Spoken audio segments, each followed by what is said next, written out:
Hi guys, Assalamu alaikum. Welcome to SL Ladyboss channel. இன்றைக்கு நான் பார்க்க போகிறது குர்மா ஸ்டைலில் பீஃப் கறி ரெசிபி. ஸோ வாங்க எப்படி செய்கிறேன்னு பார்ப்போம்.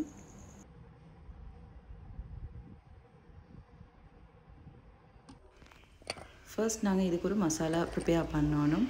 அதுக்கு ஒரு சின்ன பிளெண்டர் ஜாரில் இஞ்சி ஒரு துண்டு எடுத்துக்கோங்க. இஞ்சியை விட கூடுதலாக வெள்ளைப்பூடு வேணும். நான் இன்றைக்கி எடுத்துக்கிறது ஒரு 4-5 பல் வெள்ளைப்பூடு, 6-7 கேஷ்யூ நட்ஸ், 3 ஏலக்காய், 2 பீஸ் பட்டை அண்ட் கூடவே ஸ்பைஸ் லெவலுக்கு ஏற்ற மாதிரி பச்சை கொச்சிக்காய் சேர்த்துக்கோங்க.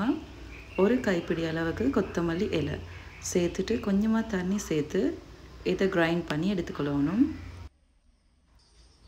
அண்ட் இப்போ இது கூட ஒரு ஸ்பூன் துருவின தேங்காய் சேர்த்து நல்லா ஃபைன் பேஸ்ட்டாக அரைச்சி எடுத்துக்கொள்ளணும். மசாலா ரெடியாகிட்டு இப்போ குக் பண்ணுவோம். பேன் ஹீட் ஆகின பிறகு 3 டேபிள் ஸ்பூன் ஆயில் ஆட் பண்ணணும். நான் வெங்காயம் ஃப்ரை பண்ணின ஆயில் தான் சேர்த்திக்கிறேன். இப்போ இது கூட ஒரு பெரிய வெங்காயத்தை தின்னா ஸ்லைஸ் பண்ணி சேர்த்துக்கோங்க. கூடவே கருவேப்பிலை, ரம்பை, ஒரு தக்காளி இதையும் சாப் பண்ணி சேர்த்துக்கொள்ளணும். தக்காளி வெங்காயம் நல்லா குக் ஆகின பிறகு இப்போ இது கூட நாங்கள் அரைச்சி வச்சுக்கிற மசாலாவை சேர்த்து மீடியம் ஃப்ளேமில் குக் பண்ணணும். ஒரு 1 மினிட்க்கு மாதிரி குக் பண்ணிட்டு இருக்க போக்கல இப்போ இது கூட ஒரு டேபிள் ஸ்பூன் தயிர் சேர்த்துக்கோங்க. தயிர் சேர்த்து மீடியம் ஃப்ளேமில் குக் பண்ணணும். தயிர் சேர்த்த பிறகு கொஞ்சம் நேரத்திலேயே ஆயில் செப்பரேட் ஆகும். ஸோ அது வரைக்கும் குக் பண்ணுங்கள்.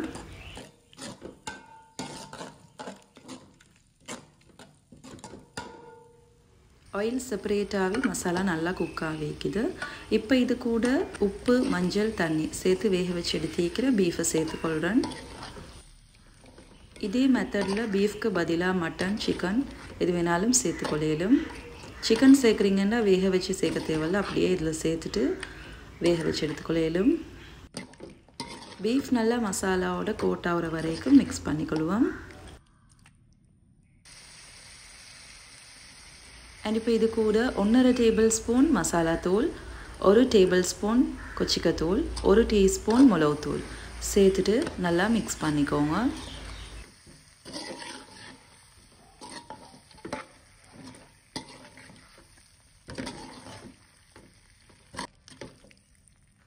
கடைசியாக தேவையான அளவுக்கு உப்பு சேர்த்துக்கொள்ளணும்.